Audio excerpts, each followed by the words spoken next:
Aí pegamos aqueles queijos, ele tinha um voyaginho, e aí nós colocamos no bagageiro, colocamos no banco de trás, eu acho que a gente deitou o banco, sei lá. Enchemos esse voyaginho de queijo e primeira saída da rodoviária, a polícia nos para. Aí vai questionar esses queijos, questionar um monte de coisa e tal. Mas aí, felizmente, a polícia não prendeu os queijos, nós seguimos a rota.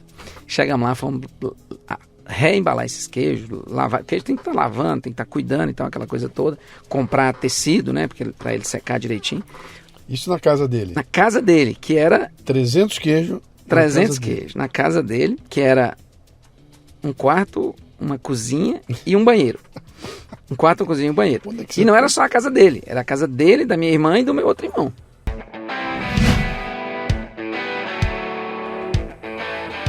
Muito bem, mais um Leadercast. Eu sempre começo contando como é que o meu convidado veio parar aqui, né? Esse aqui foi interessante. Faz parte dele, entrou na minha mentoria Transição Antifrágil. E nessa mentoria, no primeiro grupo, nós tínhamos um esquema lá em que tinha uma hora comigo, né? E a gente foi conversar. Ele começou a me contar umas histórias. Eu falei, pô, cara, você tem perfil para Leadercast. A hora que estiver em São Paulo, venha. Ele, pô, eu vou estar lá em Extrema, eu vou estar pertinho, vem. Pronto, aqui estamos, né? Começamos com 3 perguntas que você não pode errar. Depois você chuta à vontade. Essas 3 tem que ser corretas, tá? Seu nome, a sua idade e o que você faz. Meu nome é Reginaldo Ferreira. Eu tenho 50 anos e eu sou empreendedor. Trabalho, tenho vários negócios, vários pequenos negócios, né? E essa foi minha vida de ser empreendedor. E até hoje eu sou. Eventualmente, há 2 anos, eu fui convidado pelo governador de Minas Gerais para fazer uma atuação para ajudar a trazer investimentos, levar investimentos, né, que eu estou em São Paulo, levar investimentos para o Vale do Lítio. É um projeto que o governo encampou assim, para apoiar para o desenvolvimento ali do Vale de Jequitinhonha, norte de Minas. Uhum. E ele me convidou para relacionar com essas empresas, dada a minha participação como empreendedor e como presidente da Associação Comercial e CDL, que eu fui algumas vezes, a gente conheceu em 2018, e ele sabia dessa minha história e aconteceu que ele me convidou para participar e eu estou fazendo esse trabalho, que é um trabalho que me dá muita satisfação, mas muita mesmo, porque eu adoro pessoas, adoro liderar e adoro ver o sucesso de negócio, de gente conseguindo emprego, transformando suas vidas, empreendedores saindo ali, começando seu pequeno negócio e crescendo. Isso tem um pouco a ver com a minha história, então eu fico vibrando com o sucesso dessas pessoas também. Esse teu sotaque aí, você nasceu no Rio de Janeiro? Não. Eu nasci em Salinas mesmo, no município de Salinas. Sim, Minas Gerais. Minas Gerais, claro. Já quase, para quem não conhece bem Salinas, né? Tá quase na Bahia, já a 100 e poucos quilômetros da Bahia. Uhum. E precisamente no distrito de Ferreirópolis. Uhum. E Ferreirópolis tem um link com os nomes dos meus avós, né? Você pequeno povoado. Ferreira, né? Sou Ferreira, exatamente. E nasceu em Ferreirópolis. Nasci em Ferreirópolis. Pô, que beleza. Exatamente. O cara que eu conheço que nasce no pedaço dele lá, né? Seus avós eram... Como é que era? Como é que eles falavam lá? Era como é que fala lá, os que tomam conta da região ali? Meus avós, meu avô, né, o Jim Ferreira, era um líder político, nunca teve cargo político, mas é uma pessoa muito querida, um líder da comunidade ali. Uhum. Aí tem meus tios também, tios-avós, e aí os tios bisavós, né, aliás, são avós, né, sei lá como é que fala, esses eu não conheci, né, os bisavós. Sim. Mas eles eram, meu avô e um dos irmãos deles eram líderes ali da comunidade. Salinas é lugar de cachaça, né? Exatamente. Tem uma cachaça famosa ali. Aliás, você me trouxe aqui umas garrafinhas aí, vai rodar uma experiência boa lá, né? Como é que é isso? De onde veio essa história de cachaça lá? Então, eu não sei exatamente contar a história completa, né? Uhum. Mas a fama da cidade veio através do... o precursor lá é o seu Anísio Santiago, né? Uhum. Ele começou a produzir cachaça e ele produzia pouca cachaça e de muito boa qualidade. E ele criou a marca Havana, né? E ele restringia o mercado, né? Ele não vendia. Se você saísse daqui de São Paulo para ir lá comprar uma cachaça, chegasse lá e batesse na porta, ele ia falar com você para voltar para São Paulo, só vendia para você da segunda vez. É chato assim mesmo. Mas era uma estratégia de marketing que ele utilizava, da escassez, né? Mas ele pagava os funcionários com garrafa de cachaça. Não, a moeda dele era garrafa de cachaça.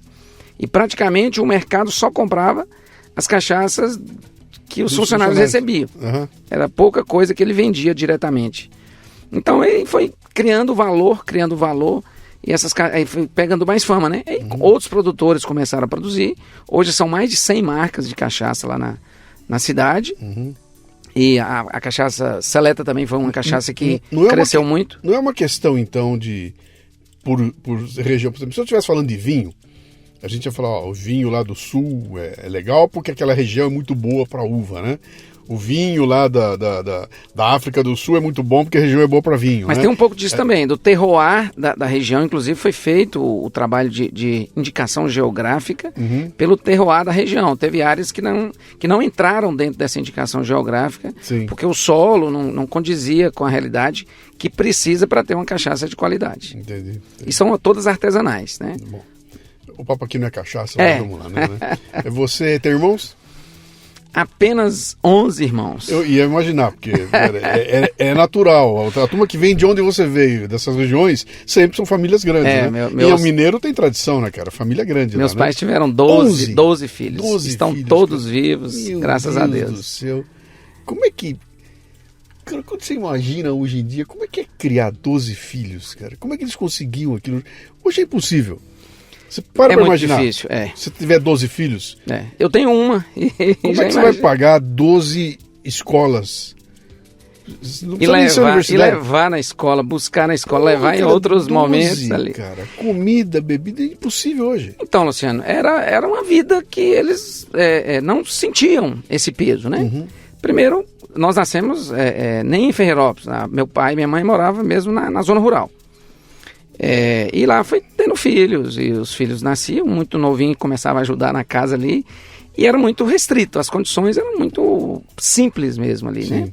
A gente dormia 3 numa cama de solteiro, alimentava, né? Nunca faltou alimento para nós, mas alimentação básica, né? E assim, era a vida que a gente sabia, é o paradigma que a gente conhecia, né? Que eles conheciam também, e dentro de todas essas dificuldades, eles nos ensinaram coisas muito boas, né, para a vida. Tinha televisão? Não tinha televisão. Então, e nós somos de uma família evangélica, né? Meus pais são evangélicos e não usava televisão. A gente não usou televisão na casa do meu pai. Mesmo que tivesse acesso, por opção... mesmo que tinha, mas não tinha condição de ter, nem rádio a gente não tinha. Sim. Depois de muito tempo, a pessoa que trabalhava lá com meu pai, que tinha um rádio que funcionava muito mal, a gente colocava bombril e esticando para ouvir alguma coisa de rádio lá na década de 80 ali. Então... Você... Que apelido você tinha quando era aquele molequinho? Sempre me chamaram de Regi. Até hoje... Regi. A maioria das pessoas, assim, mais próximas, me chama de Regi. O que o Regi queria ser quando crescesse? Então, o Regi, quando eu ouvi essa pergunta em outros Leadercast, aí eu lembrei, e a imagem que eu tenho, e o paradigma que a gente tinha, eu queria ser fazendeiro, e queria ter uma bota, e queria chegar lá em Ferreirópolis, na frente da mercearia lá do Divan, com um Fusca. Eu queria ser fazendeiro, ter uma bota e um Fusca. Era essa. Conseguiu? Consegui, mas um pouco mais do que isso, né? Obviamente os sonhos foram mudando, né? Mas por necessidade... Como é que faz com o estudo, cara, para essa garotada toda estudar lá? Tinha uma escola Então, em Ferreirópolis tinha uma escola, inclusive leva o nome do meu avô, a Escola Estadual João José Ferreira. E nessa escola tinha uma estrutura razoável ali até a 4ª série. Tá. Até a 4ª série. E tinha professores bons, né, e tal. Aí tinha o pré. Eu fiz até o pré lá. Até 6 anos, até 7 anos eu fiquei lá. Aí meus irmãos foram crescendo, os mais velhos, eu sou o 5º. Os mais velhos começaram a ir para casa da minha avó em Itaiobeiras, que é uma cidade também vizinha. e começaram a ir para casa da avó. Quando chegou um número de 4 para ir para casa da avó, aí já não dava mais para ficar todo mundo na casa da avó, né? Aí tinha os tios, aí tinha outros netos e aquela coisa toda. Meu pai decidiu mudar para Salinas. Levar a família toda para Salinas, alugar uma casa lá, levar todos os filhos que tinha até então, imagino que eram uns 12, aliás, eram uns 8 até então, levou para Salinas e ele ficou sozinho, trabalhando na roça. Deixa eu te perguntar, então o negócio dele era roça? Era roça. Plantação e ele tem até hoje, mora lá na roça ainda. Ele estava vivo ainda? Está aos 82 anos. Sim. Então ele é muito guerreiro, muito empreendedor. A gente nem sabia o que era isso no passado, né? A palavra empreendedor, mas olhando para o meu pai, eu vejo todas as características empreendedoras nele. 12 filhos, uma terrinha de 30 e poucos hectares, semiárido, né? A região lá do norte de Minas é semelhante ao Nordeste. Sim. Tirava um pouquinho de leite, comprava um bezerro e vendia, e tomava um dinheiro emprestado para cuidar ali das coisas e manter a gente lá na cidade, né? Era uma vida difícil a dele. Ele foi... É o Vale de Jequitinhonha ali, né? Ali é o polígono das secas ali, não é? Exatamente. Nós estamos na região da Sudene, seco, bem seco mesmo. Nós estamos na confluência ali do Vale de Jequitinhonha com o norte de Minas. Mas ambas as regiões são muito secas Eu conheço e bem com muitas dificuldades. Eu conheço bem aquele pedaço. Eu tenho uma história com Pedra Azul. Pedra Azul, você me contou um pedacinho dela. Pedra Azul lá, bem legal, né? Interessante. É uma região bem interessante. Bonita, né? Bonita, Bonita, né? Mas as pedras altas, bonitas. É uma região interessante. E aí, cara, você se faz até a escola, o começo da escola. Então, eu vou fazer o que da vida para virar um fazendeiro? O meu pré não foi assim, aquele pré que ensina a escrever. Como minha menina está com 6 anos, já sabe escrever, já lê e tal. Na minha época, eu cheguei no primeiro ano, quando nós mudamos, eu fui o que entrei no primeiro ano. Lá em Salinas, fui para uma escola que aí era meu paradigma também, foi um novo paradigma, porque uma escola para mim era gigante, era uma coisa imensa. Eu nunca tinha ido a Salinas. Aliás, eu fui uma vez só para ir no médico e retornei, mas não conhecia a cidade. E aí cheguei nessa escola, lá em Ferreirópolis a gente começava meio-dia e lá em Salinas 1h da tarde. Mas a gente não sabia, meu irmão me levou, eu com 7 anos e meio, meu irmão me levou ao meio-dia. Aí eu cheguei lá no meio-dia, não tinha quase ninguém. Começou a chegar um aluno e outro, aí chegou uns alunos e falou assim, você toma cuidado, porque tem uns moleques aqui que são maus e tal. Cara, me aterrorizou. E aí fiquei ali de meio-dia até 1h da tarde, só ouvindo histórias e tal, e aquele medo, pensa no medo, aquela sensação de sair da zona rural, por mais que eu estava ali na escola, e chegar num mundo totalmente diferente. É como se fosse pegar alguém, um jovem, hoje apesar que hoje está tudo muito, as pessoas conhecem tudo, mas é pegar como meu irmão, que saiu de Salinas quando ele terminou o ensino médio e veio para São Paulo, né? Sim. Depois eu te conto um pouquinho da história dele. Então, quando eu cheguei nessa escola foi um terror. Aí eu fui para uma sala, me mandaram para a sala com uma professora e começou a chegar o material, né? Coloquei lá na sala e só me jogou lá. Aí chegar o material para escrever aquele pontilhadinho, né? Pra gente passar em cima, começar a escrever, eu não sabia fazer nada. Aí toda hora chegava uma folha aí eu comecei a chorar, porque eu vergonha de falar que não sabia, num ambiente que eu não conhecia ninguém e tal. E aí eu comecei a chorar. A professora pegou e me levou para a diretora e falou assim, na lata assim, esse menino não consegue ficar na minha sala não. Ele tem que ir para a sala dos repetentes. A sala dos repetentes é que esse cara problemático, mais difícil. E aí chegou na minha vida, como eu costumo dizer, eu sigo uma frase de um pensador, que eu não vou lembrar o nome aqui agora, que ele fala assim, que as oportunidades, elas chegam travestidas, vamos dizer, elas chegam em forma de grandes desafios e grandes problemas, né? Então essa frustração me colocou como uma professora que foi para mim uma segunda mãe, né? Ela entendia de psicologia, ela entendia de gente, né? Ela que cuidava da classe dos repetentes. Ela que cuidava da casa dos repetentes, ela que recuperava quem tinha problema. Sim. E ela foi realmente, Dona Lia, eu tive duas Marias na minha vida que foram sensacionais. E, assim, até minha mãe, ela não compreendia a minha dor naquele momento. E aí, nos outros dias, eu não queria ir para a escola, eu chorava, não queria sair de casa para ir para a escola. E minha mãe, no que ela entendia que era o conhecimento dela, tinha que dar um chicote ali para ir para a escola. E assim foi, eu fui para a escola chorando e tudo, mas chegou lá a dona Lia, foi cuidando. Cheguei no final do ano com minhas notas tudo próximo de 100, né? E aí sim, na medida do possível, fui um bom aluno até terminar o ensino médio, e meus irmãos todos estudaram ali naquela mesma escola. Repetente? Não, aí eu voltei. Depois eu voltei para a classe top, né? Mas lá na 7ª. Sim. E era outra escola. Sim. Aí eu voltei era tudo dividido assim, ó, classe A, B, C, D e E. Sim. Sei lá, alguns anos tinha até F. E aí... Bons tempos, cara. Aí eu fui para A, na 7ª série. Mas para minha frustração, foi o pior momento da minha vida ali na escola. Eu novamente caí num mundo que eu não conhecia, era como se fosse uma escola particular.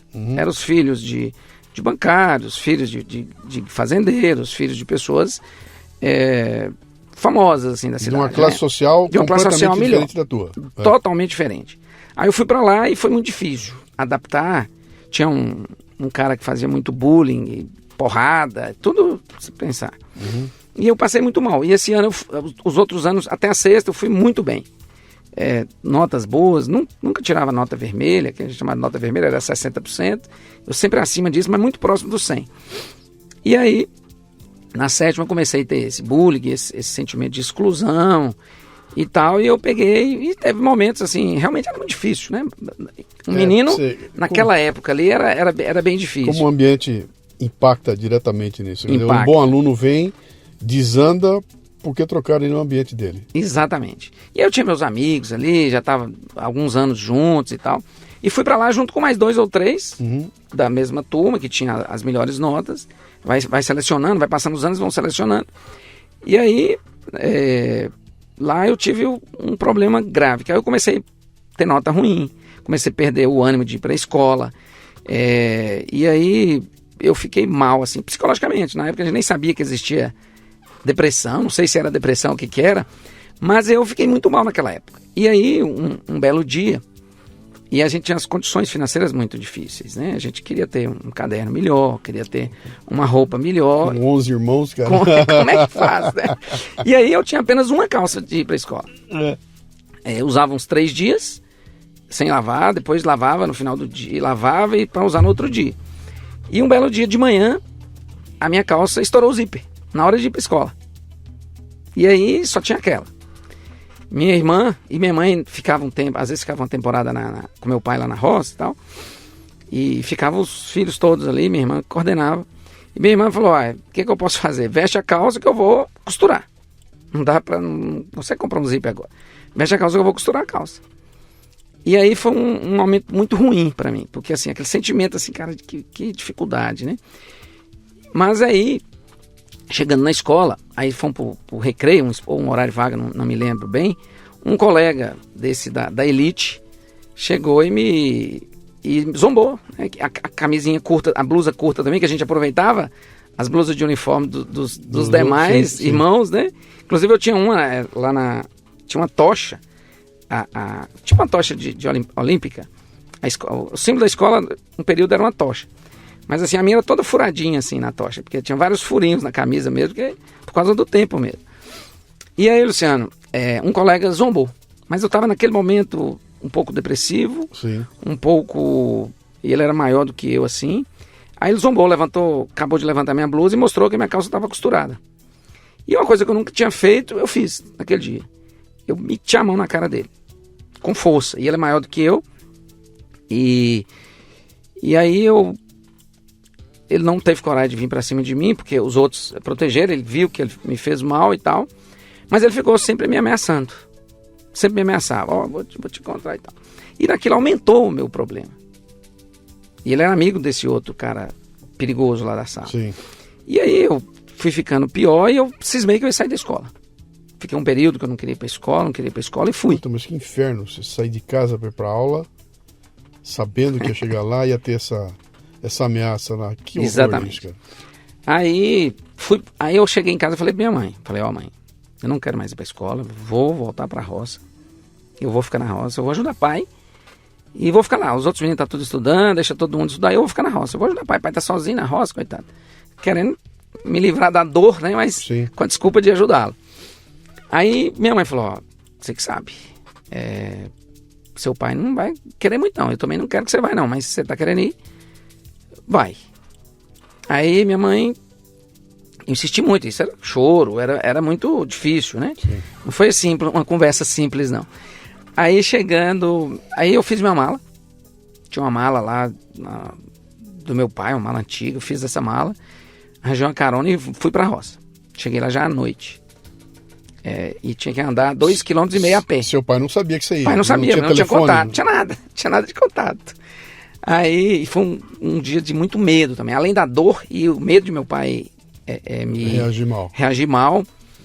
E eu fiquei com medo, porque não sei se você já viu falar de... Antigamente falava de visagem, né? Que era alguém que já morreu, aquela coisa toda. Uhum. E como eu peguei carona com um tio meu, que ela acabou atrasando, eu cheguei lá já à noite para andar 2,5 km a pé. 7ª série, imagino que eram uns 12 anos, mais ou menos. 12 a 13 anos. E aí eu fui a pé. Mas a impressão minha é que toda hora tinha uma pessoa atrás de mim. E o medo juntou 2 medos, assim, e eu corria, e a visagem corria também, tava aquela coisa louca. Bom, certo é que eu cheguei lá, meu pai até estranhou, porque já estava à noite, ele dorme muito cedo, até hoje ele dorme muito cedo. E ele falou, meu filho, contei pra ele a história, não falei da briga, eu falei só que eu não queria estudar. Aí ele falou, você não vai ficar aqui não. Eu não te quero aqui, você vai estudar. Eu falei, mas pai, comecei a chorar e tal, e a gente nem podia chorar. Naquela época o pai mesmo não deixava a gente chorar. E aí, o pai falou assim, não, amanhã cedo, você nem desfaz a mala. Você vai dormir aqui, nós vamos jantar, você nem desfaz a mala, amanhã cedo você já pega o caminhão do leite para voltar. E você vai perder só um dia de aula. E não vai... Tires da cabeça e tal. E aquilo foi uma dor. Passei a noite sem dormir. Aí ele viu que eu estava mal. Ele viu que eu estava mal e falou assim, não, vamos levar você no... Não tinha médico, não, mas levava no farmacêutico. Tinha um farmacêutico lá chamado Dr. Oswaldo. Dr. Oswaldo me receitou biotônico, mandou cortar o cabelo, que eu tava com o cabelo dele. Ele falou, não, esse menino tem que cortar o cabelo, ele não tá com problema não. Toma um biotônico, fortificar aí. Biotônico Fontoura. Puta vida. Dá umas vitaminas pra ele aí e tal, e corta o cabelo pra ele ficar mais bonito e tal, e ele vai recuperar logo. Aí foi assim, tive que voltar pra escola, tava com recuperação, e foi difícil e tal, mas consegui recuperar, e assim foi. Venci aquele desafio ali, terminei o ano bem, passei de ano. Não saiu no braço de novo? Com não. Aí o molecada do bullying. Não teve mais no braço. Eu sempre fui da paz, né? Esse dia porque tava uma carga emocional difícil, né? E tal, aquela humilhação ali acabou acontecendo aquilo. E aí no primeiro ano... E seu pai continuou lá e vocês na cidade? E aí cada moleque, cada um da tua família começou a se virar? Foi todo mundo trabalhar? Foi. Aí alguns foram crescendo. Na verdade, assim, trabalhar. A gente trabalhou desde muito pequeno. Uhum. O trabalhar... de casa, de ajudar, varrer um quintal, tratar de um porco, cuidar de um frango, buscar um bezerro no mato. Eu, com 8 anos de idade, eu ia na estrada, que lá tem uma rodovia a 2,5 km da roça do meu pai. A gente ia levar o leite num jumento e com 8 anos de idade, ia na garupa do jumento, 2 tambores assim de leite, na cangaia, né? Não sei se você já ouviu falar esse nome. Já. E aí a gente ia na garupa ali em cima do rabicho do jumento e levava o leite e voltava. Ia buscar água na represa, tinha que pegar o mesmo tambor que a gente trazia do leite. A gente voltava, ia na represa, pegava... Lavava o tambor? Não, o tambor já vinha limpo. Eu levava 2 cheios, pegava 2 vazios. Limpo, tá. Exatamente. E aí era assim, a gente ia buscar água no tanque, né? A gente chamava no tanque e voltava para encher os potes e tal, e levando a vida ali. Mas isso, mesmo quando a gente estava na cidade, a gente voltava todo final de semana e todas as férias. A gente ficava tudo na roça. Na roça. E nos finais de semana, eu ia pra feira. E foi aí que eu aprendi. Eu aprendi a ser empreendedor, que meu pai eu tinha que ir pra feira vender alguma coisa, né, para comprar outras coisas. E foi lá que eu aprendi. Foi duas escolas que eu tive. Com meu pai, a vender as coisas lá da roça, e com a outra, Dona Maria, que era minha vizinha, que vendia hortaliça. Essa Dona Maria foi uma maravilha, porque é uma mulher sensacional, e eu, com muito pouca idade, eu ajudava ela com as hortaliças no meio quando não tinha, não era toda a época que meu pai tinha produção para vender na feira. Sim. E aí eu ajudava a Dona Maria, na maioria das vezes. Sexta-feira, colher alface, ajudava o seu Oscar a buscar esterco, o seu Oscar, o marido dela, buscar esterco nas fazendas mais perto. Ganhava um troquinho? Ganhava. Aí foi assim, em dinheiro, foi meu primeiro dinheiro foi com Dona Maria. Sim. Porque lá com meu pai, assim, a gente ajudava porque tinha que ajudar. Sim. Lá ele não ia pagar salário nenhum lá. O salário era o resultado da terra, né? Exatamente. Mas com ela ali veio... Com ela veio dinheiro. Foi o meu primeiro dinheiro, foi com Dona Maria. Então, assim, foi bem interessante a história da Dona Maria. Muitas vezes eu tinha condição de comprar um caderno diferente, ter uma condiçãozinha melhor ali e tal. Isso muito novo. Eu tô falando de coisa de menos de 10 anos e aí vai, aos poucos vai crescendo, cara, né? Sabe como é que foi comigo, bicho? Tem uma história deliciosa, cara. Eu, garoto lá em Bauru, eu estudando, então tinha dificuldade com matemática e minha mãe arrumou uma professora particular de matemática para mim. Eu acho que era a Dona Henriqueta, era o nome dela. Bem velhinha, já devia ter seus quase 80 anos, uma coisa assim, né? Então ela me levava, eu ia lá e tinha aula de matemática com a Dona Henriqueta. E a Dona Henriqueta combinou o preço com a minha mãe lá, sei lá. Custa R$100 a aula. Na época não era isso, eu nem sei que dinheiro que era na época lá. Eu, molequinho, né? E eu chego na primeira aula que eu vou pagar ela. Eu chego com o dinheiro na mão, entrego para ela os 100. E ela falou o seguinte, olha, vou fazer uma combinação. O preço da aula não é 100, é 80. Esses 20 de troco eu vou dar para você, mas não fala para sua mãe. Não conta para ninguém, é um segredo meu e seu. E ela pegava os 80 e me dava 20. E de repente, cara, eu era o cara mais rico do mundo, porque eu nunca tive um tostão, eu tava com R$20 na mão. Falei, cara, dinheiro na mão, o que eu faço com isso? Passei numa loja de gibi, né? Comprei 2 gibi lá, feliz da vida. Pô, como é que eu posso, né? Eu tô comprando um gibi e fui para casa com o gibi. E cheguei lá, minha mãe olhou, onde é que você arrumou isso?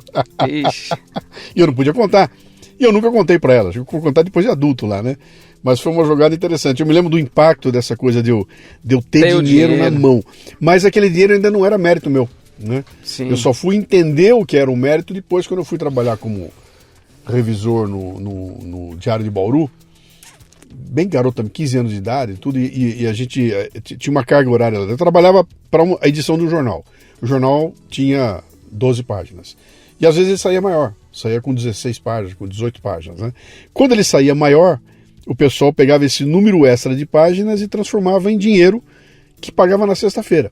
Então, em vez do salário mensal, toda sexta-feira tinha um pequeno bônus pelo número de páginas maior. E o primeiro dia que eles me chamaram lá, eu cheguei lá, o cara me deu um envelope com o dinheiro dentro. E eu abri aquele envelope e falei, cara, era a primeira vez que eu era remunerado pelo valor que eu tinha agregado pelo trabalho.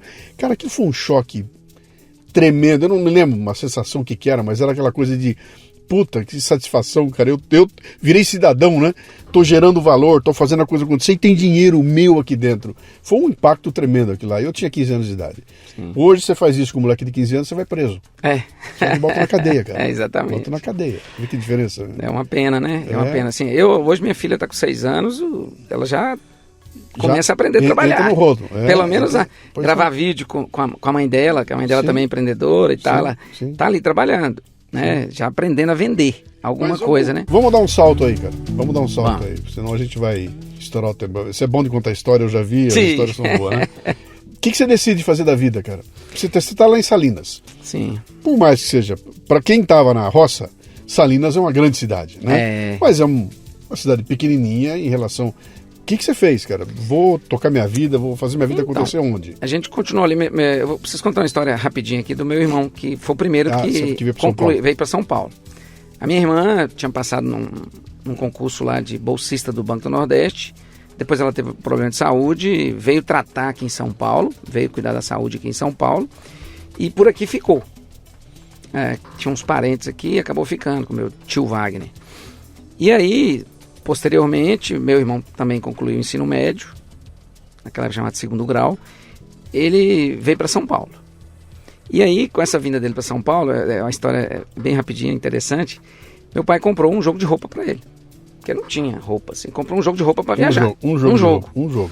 Tinha algumas outras peças, mas muito modestas, né? E ele voltou para despedir dos colegas lá tem uma escola federal, escola técnica federal. E aí ele voltou lá para despedir dos colegas e aí propôs uma troca. Ele pegou a roupa nova dele, que tinha uma calça e uma camisa, e trocou em algumas peças de roupas usadas com os colegas, para ele ter uma quantidade de roupa razoável para vir para São Paulo. Sim. E aí foi assim, ele veio para São Paulo, trabalhou de empregado aqui um longo período, mas aí eu vou voltar na minha história, né? E ele é empreendedor, ele também é empreendedor, ele criou lá, o primeiro dia dele foi lá em Ferreirópolis, quando ele ainda estudava em Ferreirópolis, ele ia de jumento para a escola.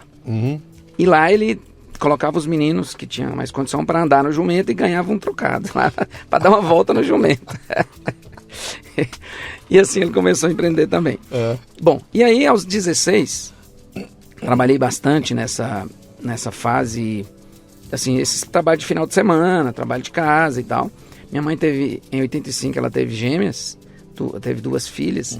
E esse período foi bem difícil. Minha irmã mais velha tinha vindo para São Paulo e eu tinha 10 e minha outra irmã mais velha tinha 12. E a gente aqui cuidava da casa. Minha mãe, nessa gravidez de gêmeas, ela ficou muito disposta no final e depois que teve os filhos também. Então, assim, eu e minha irmã, de 12, que a gente cuidava de tudo, lavava, fazia todas as coisas. Mas, aos 16, primeiro ano do ensino médio, teve um concurso do Banco do Nordeste para bolsista, o mesmo que a minha irmã tinha passado. Eu falei, eu vou passar nesse negócio aqui, é a minha salvação. Porque não era muita coisa, era menos de um salário mínimo, mas ganhava um ticket, alimentação, que era igual dos funcionários. Imagino que hoje era mais de 1.000 também, então... Aí passei. Eram 80 alunos do primeiro ano que tinha média que poderia participar do concurso. Sim. E lá eu participei e eu fui um dos selecionados. E ali foi uma mudança de paradigma muito grande. Eu tive plano de saúde, ticket e dinheiro. E eu utilizava meu ticket. Sim. Uma parte eu ajudava com as despesas de casa, né? E outra parte eu comprava óleo de soja. Na época tinha uma inflação muito alta, era 92, 93. Eu comprava óleo de soja e estocava. Na época daquela crise, inflação muito alta. E ali eu fui fazendo um dinheiro. Eu tinha o dinheirinho que eu ganhava, eu guardava um pouco, ajudava um pouco minha mãe ali e tal. E ia tocando a vida. Isso para mim foi fundamental. E meu sonho passou a ser funcionário do Banco do Nordeste. Eu era bolsista. E eu me lembro, assim, o meu primeiro tratamento de dente, lá com o plano de saúde do banco, né? Foi um rombo, né? O dia que a mulher lá recebeu o relatório lá, tinha uma senhora que cuidava disso, né? Os profissionais passavam um relatório lá. Ela falou, que é isso? Como é que você conseguiu dar uma despesa desse tamanho pro plano? Eu falei, é o que eu tinha. Então, assim, a gente não tinha tratamento de dente. Até então não tinha dentista, nada. Eu fui uma vez. Meu pai, um determinado período, meu pai era muito esforçado. Meu pai era muito guerreiro. Com todas as dificuldades, ele ainda conseguia levar a gente no dentista. Conseguiu levar algumas vezes. Mas tratou só dos dentes da frente. Não dava para tratar de tudo. Então, assim, e quando eu entrei pro banco, eu peguei o plano de saúde, aí sim Você tirou. Aí eu fui lá, tirei a barriga da miséria. Não, eu saía do banco. O primeiro ticket que eu recebi, eu passei na lanchonete, peguei um sanduichão, o X-tudo ali e tal, né, ticket. Nem sabia que existia ticket. Então, assim, foi uma vida dessa natureza, cara. Então, profissionalmente, mas mesmo nesse período de estágio do banco, eu saía da escola, eu estudava à noite, né, fazia estágio durante o dia, era 6 horas, mas às vezes estendia para 10, não importava, eu estava feliz demais ali, não importava quantas horas eu trabalhava. Tinha dia que eu saía de casa para chegar no bar, meu horário era de 9 às 4. Aí eu saía de casa às 7h30 e da escola, já ia para a escola às 7 horas da noite, de lá eu já ia para a escola. Nessa altura, então, aquela perspectiva que você tinha de molequinho lá, de que o que vai ser minha vida? Vai ser meu pai, eu vou tocar a chácara aqui, ó, a roça, depois que ele for, eu vou ajudar ele, vou estar com ele aqui. Aí você já passou a ver a expectativa de, cara, vou ser funcionário do banco Sim. Já voltar de gravatinha, no banco, Sim, etc sim, e sim. tal. Tive essa perspectiva, mas assim, nunca saiu esse desejo, né? Essa raiz da roça. Então, Sim. eu saía da escola na sexta-feira à noite, eu pegava um ônibus, 11 horas da noite, ou mais de 11, ia para Taiobeiras, e ficava lá até de amanhecer o dia na rodoviária, para esperar os queijos, as coisas que meu pai mandava num caminhão, chamava caminhão da linha, caminhão da linha. Sim. Meu pai mandava as coisas e eu ia para a feira de Taiobeiras vender. De Taiobeiras eu voltava e ficava a roça do meu pai, perto de Ferreirópolis, fica entre Salinas e Taiobeiras. Eu já voltava no sábado, ficava na roça, ajudava meu pai sábado e amanhã de domingo. Aí domingo eu voltava para Salinas para começar de novo segunda. Ir para o banco, estudar e tal. E o outro final de semana a mesma coisa. Você não rompeu raiz nunca, não perdeu raiz nunca. Não perdi a raiz do campo e estou até hoje. Hoje nós ainda atuamos na área rural. Sim. Temos uma atuação lá e assim, Foi o pro campo banco? não sai. Não, o banco existia um concurso interno e na época minha não teve, né? Passou, os estagiários os bolsistas tinham o direito de fazer um concurso Sim. interno até um certo tempo, depois nessa época não teve. Então, não tive a oportunidade de ir para o banco, saí do banco, tive a oportunidade de arranjar um emprego para ganhar um salário mínimo, eu não quis, aí eu continuei ajudando, aí terminei ensino médio, tinha que fazer alguma coisa. Aí a gente tinha comprado, era uma conversa, eu e meus dois irmãos que moravam já aqui em São Paulo, compramos uma terrinha que era do meu avô. Falei, não, eu vou para essa terrinha. Até então eu tinha comprado junto com eles. Eu não tinha entrado com muito dinheiro, tava assim aquele negócio. Quem tinha o dinheiro era eles. Mas era nós 3 sócios. Aí eu fui plantar tomate nessa roça do meu avô, Sim. que era do meu avô. Eu saí de casa a primeira vez, assim, que eu saí mesmo de casa foi essa época. Fui para uma casa lá nessa roça que era do meu avô, não tinha energia, não tinha nada, não tinha nada assim de conforto de casa. Não tinha banheiro, tinha um balde, você tomava água no balde ou na represa. E eu cheguei lá sozinho, arranquei o toco, plantei o tomate, aí eu trouxe uma pessoa mais experiente com tomate para ajudar e tal. E Que idade você estava? Aí 18 para 19. Cara. Aí eu fui para lá, fiquei um período lá dessa forma. Algumas noites eu vinha para Taiobeiras, porque era 12 quilômetros de Taiobeiras, eu vinha de bicicleta e fazia esse percurso. Mas nesse meio também, Luciano, teve um episódio que foi eu volto naquela frase lá, né? As oportunidades aparecem em forma de problema, né? E eu fiquei nessa de comprar queijo em Salinas, vender em Taiobeiras, vendi os queijos do meu pai e comecei a fazer uma renda para mim. Aí eu não quis esse emprego e fui fazer isso. Fui plantar tomate e fui fazer a questão do queijo. Comprar queijo em Salinas e vender em Taiobeiras. E junto com isso eu vendi os queijos do meu pai. Num determinado dia do mês de março, eu tinha comprado bastante queijo em Salinas. Meu pai também tinha produzido bastante queijo. Eu fui para Taiobeiras. Cheguei lá, tinha um concorrente novo, com 500 queijos, numa caminhonetinha, numa Fiorino.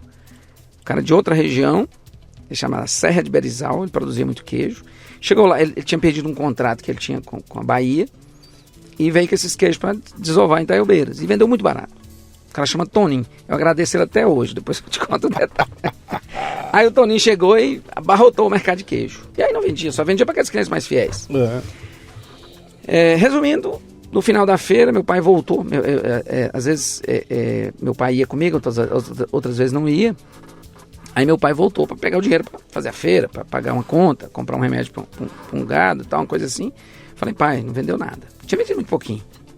Pai, não vendeu nada. O que nós fazemos? Aí tá aí, todo mundo. E meus vizinhos lá de Ferreirópolis, meus conterrâneos que vendiam queijo também não estavam vendendo nada. E o queijo é um negócio que morre, perde, né? Perde. Exatamente. Aí meu pai voltou, empreendedor que ele é de sempre, corajoso e animado, ele até hoje. Hoje, se você falar com meu pai, o pai tá lá falando, acho que eu vou comprar uma vaca para fazer tirar um leite, fazer um queijo. O porco tá lá com mais de um tantão de porco lá engordando para vender o porco, tá aquele negócio todo super animado. Aí meu pai falou, Reginaldo, eu já sei. Eu tinha pensado nessa hipótese que ele me deu, mas eu quis correr dela, né? Você vai vender esse queijo em São Paulo. Eu falei, mas pai, como é que eu vou vender esse queijo em São Paulo? Ele falou, não, você vai vender. Eu falei, pai, mas a quantidade também já não paga, eu já estava fazendo conta, né? Não paga a despesa de eu ir em São Paulo e voltar. Ele falou, não, comprar esses queijos aqui, tudo, de todo mundo aqui, vamos comprar todos, barato, a prazo, E você vai para São Paulo com esses queijos aqui tudo. Inclusive uma parte dos queijos lá do sacada que seu pai teve lá. Compra o queijo dos concorrentes e vai para São Paulo. Todo mundo já no meio da feira, já tava... Mas vem cá, cara. Quanto tempo leva para ir de Salinas a São Paulo? Você ia de ônibus? De ônibus, da Gontijo. Quanto tempo leva? 20 horas. Meu pai do céu. Aí, meu pai deu essa ideia e falou assim, não, vou lá comprar umas caixas ali para nós colocar esses queijos tudo. Eu vou, e você vai conversando aí com o pessoal para ver que preço a gente consegue jogar mais para baixo aí, porque já ninguém vai vender mesmo. Eles vão vender barato, você vai comprar. Nós vamos comprar. Aí eu fui, nós compramos queijo, muito queijo. Nem era no mesmo dia, aí nós levamos esses queijos para casa para lavar, reembalar e tal. O que é muito queijo? É 10, é 30, é 100, eu não imagino, 200? eu imagino que eram uns 300, 400 queijos. Meu Deus. Esses que a gente estava trazendo para São Paulo. Aí a gente lavou e reembalou tudo e comprou uma passagem para eu viajar no domingo, já no outro dia. E eu vim para São Paulo. Aí queria que você imaginasse como é que veio minha cabeça de São Paulo. Cara, 20 horas de ônibus até chegar aqui em São Paulo, na rodoviária do Tietê. Sentado em cima de 300 queijos em caixa grande? Caixa, é. Sozinho você? Eu viajei sozinho, mas meu irmão ia me esperar aqui. Meu irmão ia me buscar aqui na rodoviária, aqui na rodoviária do Tietê. Isso aí a gente conseguiu comunicar. Aí eu cheguei no Tietê, né? Vinha a mente naquele medo, né? Será primeira vez em São Paulo? Primeira vez em São Paulo. Será se vai vender? Será como é que vai ser? Se esses queijos estragar e tal, aquela loucura, aquele medo. Eu passei 20 horas sem dormir, assim, só pensando. E uma hora animado, outra hora, a maioria das vezes, pensando que ia dar errado. Mas aí, infelizmente, cheguei em São Paulo. Meu irmão me buscou na rodoviária. Eu já fiquei, quando eu vi ele de longe, assim, primeiro é encontrar ele no Tietê, né? Segundo, aí pegamos aqueles queijos, ele tinha um voyaginho, e aí nós colocamos no bagageiro, colocamos no banco de trás, eu acho que a gente deitou o banco, sei lá. Enchemos esse voyaginho de queijo, e primeira saída da rodoviária, a polícia nos para. Aí vai questionar esses queijos, questionar um monte de coisa e tal. Mas aí, felizmente, a polícia não prendeu os queijos, nós seguimos a rota. Chegamos lá, fomos reembalar esses queijos, lavar. O queijo tem que estar lavando, tem que estar cuidando, então aquela coisa toda. Comprar tecido, né, para ele secar direitinho. Isso na casa dele? Na casa dele, que era... 300 queijos. 300 queijos. Na casa dele, que era um quarto, uma cozinha e um banheiro. Um quarto, uma cozinha e um banheiro. E não era só a casa dele, era a casa dele, da minha irmã e do meu outro irmão.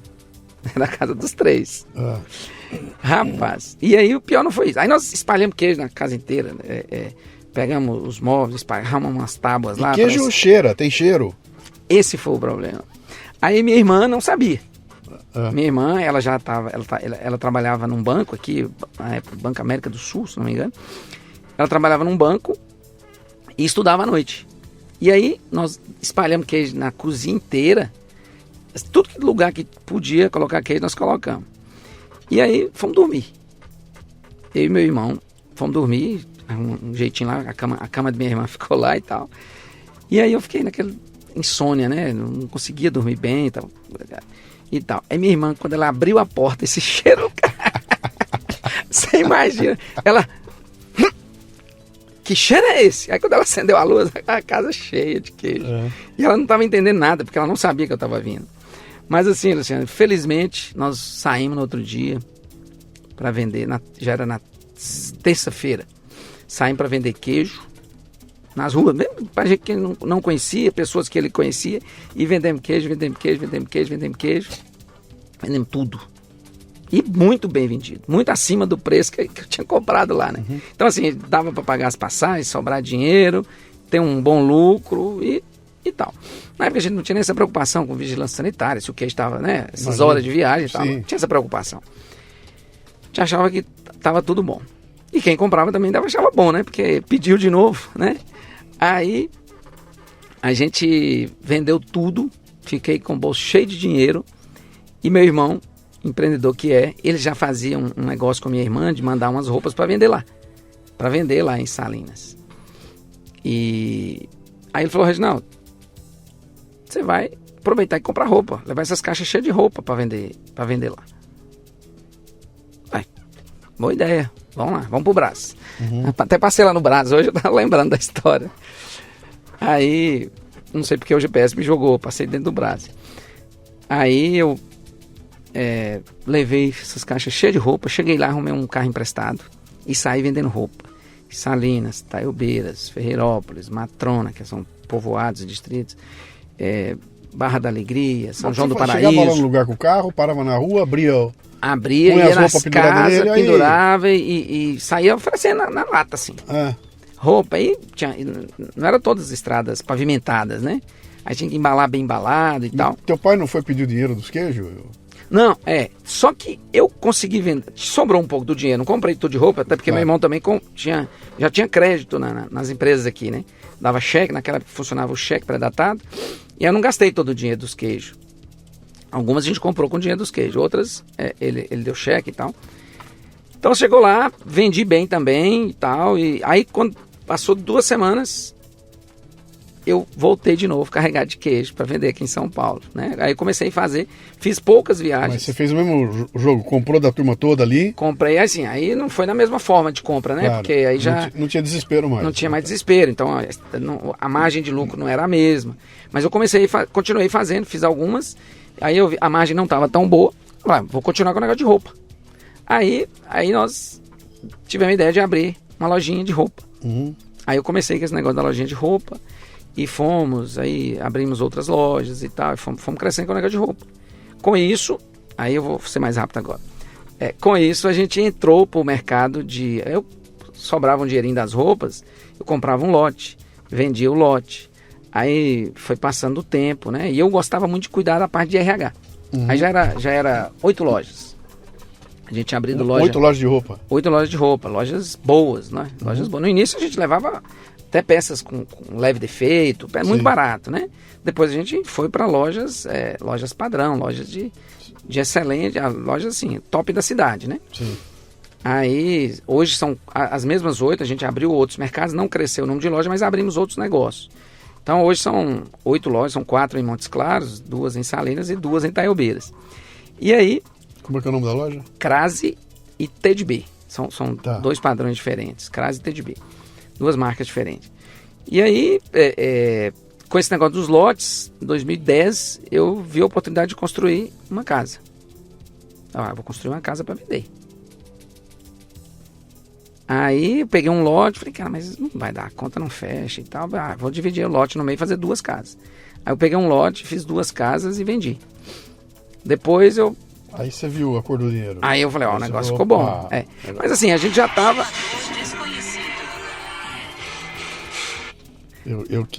Nesse período das lojas, a gente já ganhava um bom dinheiro, né? Esse já era um período que a gente já estava em outro patamar, né? Daquele lá do início. Óbvio, né? Nessa história das lojas aí, a gente era... Meu irmão comprava aqui, colocava no ônibus aqui da Gontijo, um fardo de mercadoria. Eu ficava lá esperando o ônibus chegar 4 horas da manhã, que não era nem despachado pela empresa. Era um passageiro. Chegava, você consegue levar essa... Assim, o cara levava. O cara lá. Tudo na confiança. Tudo na confiança. Tanto o cara confiava nele, como ele confiava no cara, né? Nota fiscal, nem pensar. Tinha um pouquinho, né? Era parcial, né? A nota fiscal era parcial.